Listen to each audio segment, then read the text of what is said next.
wszystkim. Wiecie, w nowym filmie na moim kanale. Dzisiaj przychodzę z TBR-em na marzec. Mam w sumie tylko 5 książek, ponieważ i tak nie opłaca się wypisywać jakiejś chorej ilości książek, bo i tak ich nie przeczytam wszystkich, jak zwykle. Chociaż w lutym udało mi się trochę z tej listy na luty przeczytać. Nie wiem, gdzie mam tą listę. Tak, połowę w zasadzie przeczytałam, więc z 6 książek 3 to i tak dużo. Nie powiem jakie, gdyż śledząc Instagrama pewnie wiecie. Chociaż nie wiem, czy wszystkie zdjęcia już są dodane. Natomiast no, udało mi się połowę przeczytać, więc teraz dam sobie tylko 5. Może uda mi się wszystkie przeczytać, a może tylko niektóre. Zobaczymy. Na pewno marzec będzie przeczyty. W marcu będzie przeczytana książka Przeżyć Yeonmi Park. Jest to droga dziewczyny z Korei Północnej do wolności. W sensie Przeżyć droga dziewczyny z Korei Północnej do wolności. Książka napisana właśnie przez samą tą dziewczynę wraz z Marianne Wollers. To jest tak napisane, słowo widać.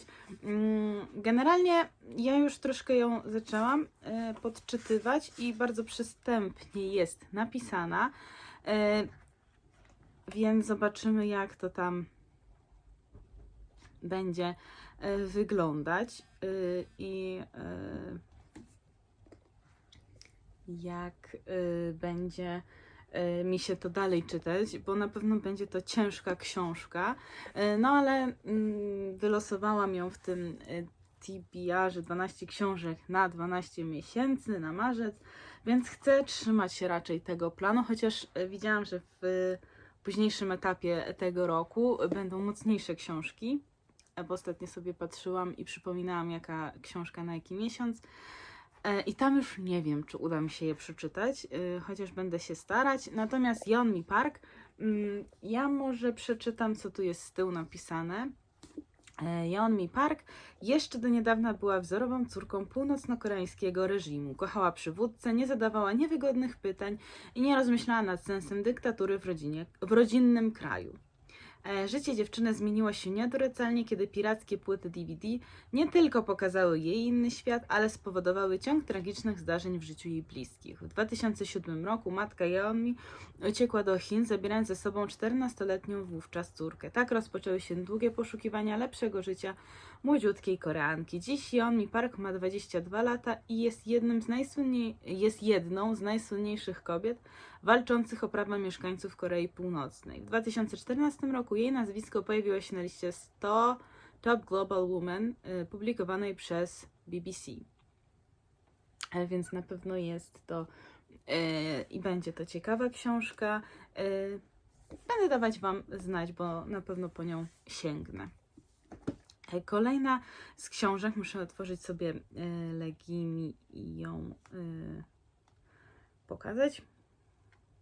Jest to trzeci już tom serii o Johnie Carterze, czyli Wódz Marsa, czyli książka Edgara Rice'a Burroughsa. Jest to już kontynuacja jakby tej serii o Johnie Carterze.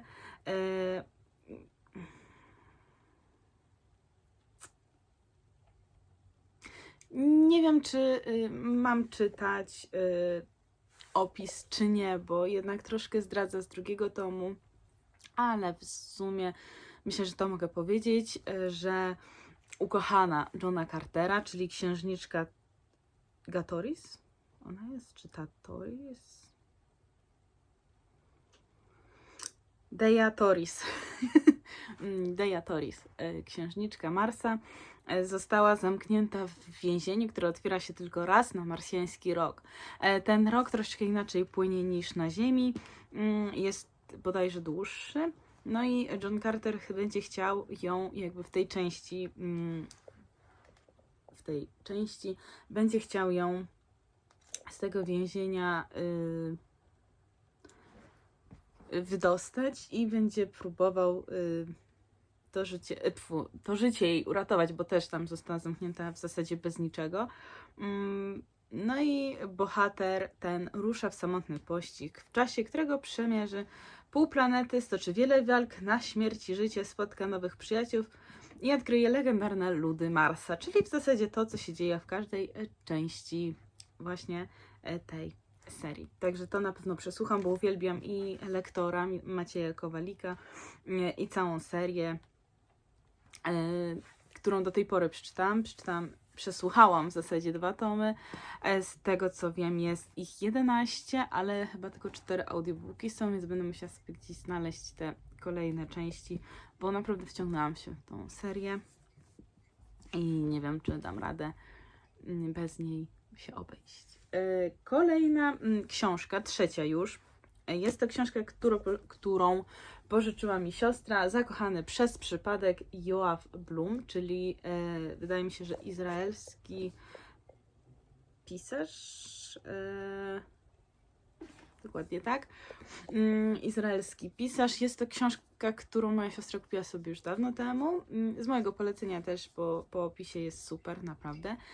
Natomiast ona jakoś zaczęła i nie mogła przeczytać, więc stwierdziła, że pożyczy mi.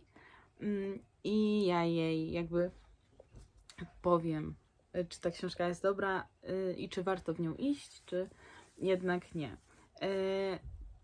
Ja może przeczytam opis, bo też nie pamiętam, o czym ona dokładnie była. Wiem, że tutaj jest jakby pomieszanie thrillera z romansem, więc to też ciekawy zabieg. Żeby 2 studentów usiadło obok siebie i odkryło, że są dla siebie stworzeni, ktoś musiał zadbać, by te 2 konkretne krzesła były wolne. Żeby skrzydełko motyla wywołało burzę po drugiej stronie ziemi, ktoś musiał go nakłonić, by nim poruszył. Żeby czyjś zapach zawrócił komuś w głowie, ktoś musiał się upewnić, że na dnie buteleczki zostało wystarczająco dużo perfum. Bo przeznaczenie to nie ciąg przypadkowych zbiegów okoliczności, ani rezultat boskiej interwencji. Przeznaczenie to wynik drobiazgowego planowania. Zajmuje się nim każda z osób, które poznacie w tej książce. Guy, Emily i Eric precyzyjnie projektują sytuacje i stwarzają możliwości, które każdy może wykorzystać, by osiągnąć szczęście, czy jednak będą na tyle odważni, by pomóc własnemu przeznaczeniu. To historia o tym, jak rodzi się miłość i o tym, że nic na świecie nie jest w stanie sprawić, żeby umarła. Usiądźcie wygodnie i zanurzcie się w najbardziej pomysłowej opowieści, jaką trzymaliście w ręce. Trochę po opisie kojarzy mi się zupełnie inny vibe jest tej książki, ale taki niestworzony świat trochę mi się tutaj wydaje, że jest. Chociaż pewnie akcja dzieje się w realnym jakby świecie, to trochę kojarzy mi się z Bezgwiezdnym Morzem, Erin Morgenstern. Nie wiem dlaczego, ale tamta książka naprawdę na mnie wywarła wielkie wrażenie. I naprawdę mi się bardzo spodobała, więc wydaje mi się, że coś podobnego może to być. Zobaczymy. Na pewno będę chciała ją w marcu przeczytać, bo chyba w lutym już nie zdążę. Czytam właśnie fajną książkę. Pokażę ją chyba na końcu. No i nie wiem, w sensie na pewno tą książkę dzisiaj skończę, taki mam plan. Jak to się dalej potoczy, nie wiem. Chciałabym jeszcze na przykład dzisiaj skoczyć sobie do księgarni i pooglądać książki. Może coś zakupić. Planuję znaleźć właśnie większą... Planuję właśnie znaleźć kolejne części cyklu o Johnie Carterze. Widziałam w jednej księgarni, że mają na stronie internetowej. Nie wiem, czy mają online. Online, co ja mówię? Nie wiem, czy mają jakby w księgarni, bo akurat tutaj jest tak, że te ceny w internecie są troszeczkę wyższe niż te, co są w salonie, więc wolę pójść sobie obejrzeć jakby tą książkę w salonie. To nie jest Empik, tylko taka mała księgarnia.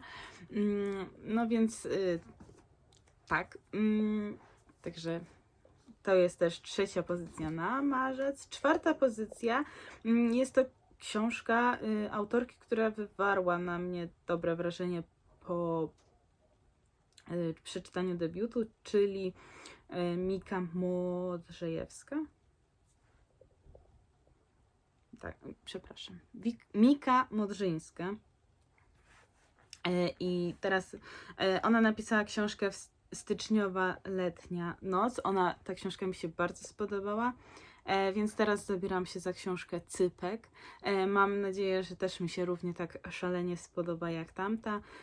Tutaj mamy niezapomnianą opowieść o miłości, żalu i nadziei. Lidia, 22-letnia dziewczyna, czuje, że jej świat się rozpada. Za chwilę zawali studia, zakończyła długoletni związek, a przede wszystkim wciąż nie może się pogodzić z tym, że jej siostra nie żyje. Czyli to też taka trochę smutna historia będzie w tle. W pierwszą rocznicę jej śmierci postanawia odnaleźć odpowiedź na dręczące ją pytania. Nocna wędrówka ulicami miasta obfituje w niespodziewane spotkania i tragiczne, komiczne sytuacje. Brat, rodzice, narzeczone, siostry, były chłopak, każdy ma swoją prawdę. Lidia, rozdarta między gniewem a poczuciem winy, będzie musiała przebyć długą drogę, by zrozumieć, co się wydarzyło.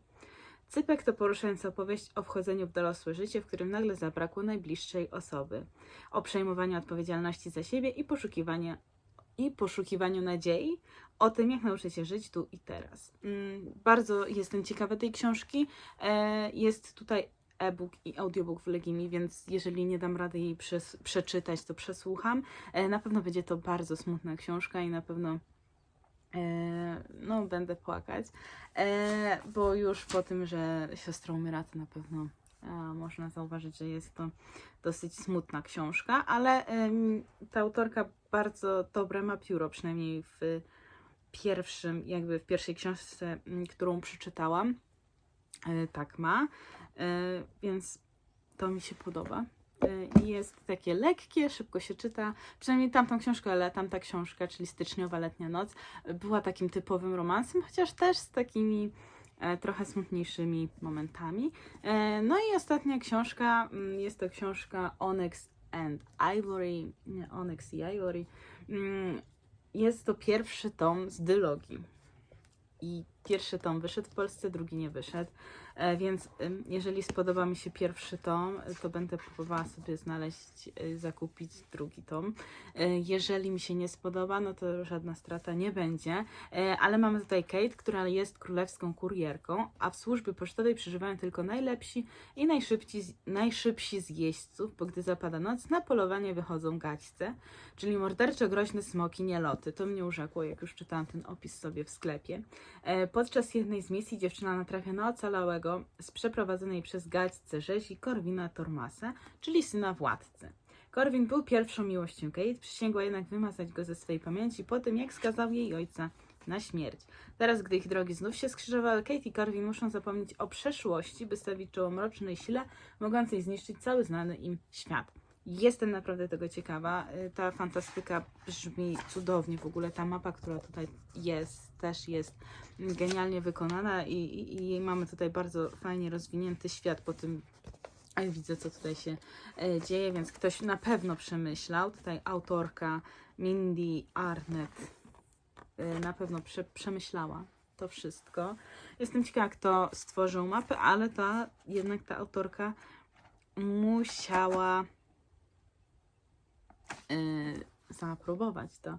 Tutaj mam autorkę mapy Maxime Place, więc też jestem ciekawa, jak to tam będzie się zgadzało z całym opisem, ale bardzo urzekła mnie ta mapa, ta historia i w ogóle te wszystkie tutaj obrazki, które mamy od pierwszej strony, są super ciekawa. Jestem, czy gdzieś tam dalej są takie obrazki, chociaż tak przeglądając nie widzę, by były. A szkoda, bo fajne by było to rozwinięcie. Natomiast no, jest to taka fantastyka, którą chcę przeczytać, bo chcę powrócić bardziej do tego gatunku, bo trochę zaniedbało moje czytanie fantastyki. Chociaż jest to jeden z moich ulubionych gatunków, które czytam. Więc takie mam 5 książek, które chcę przeczytać w marcu. Nie wiem, ile uda mi się przeczytać. Nie wiem, ile zdążę, natomiast no, na pewno chcę przeczytać, na 100% chcę przeczytać te 2 książki. Tutaj, ponieważ jest to challenge, 12 książek na 12 miesięcy, a tutaj, bo obiecałam siostrze i chcę wywiązać się z mojej obietnicy, że przeczytam i opowiem jej, czy ta książka jest warta przeczytania, czy nie.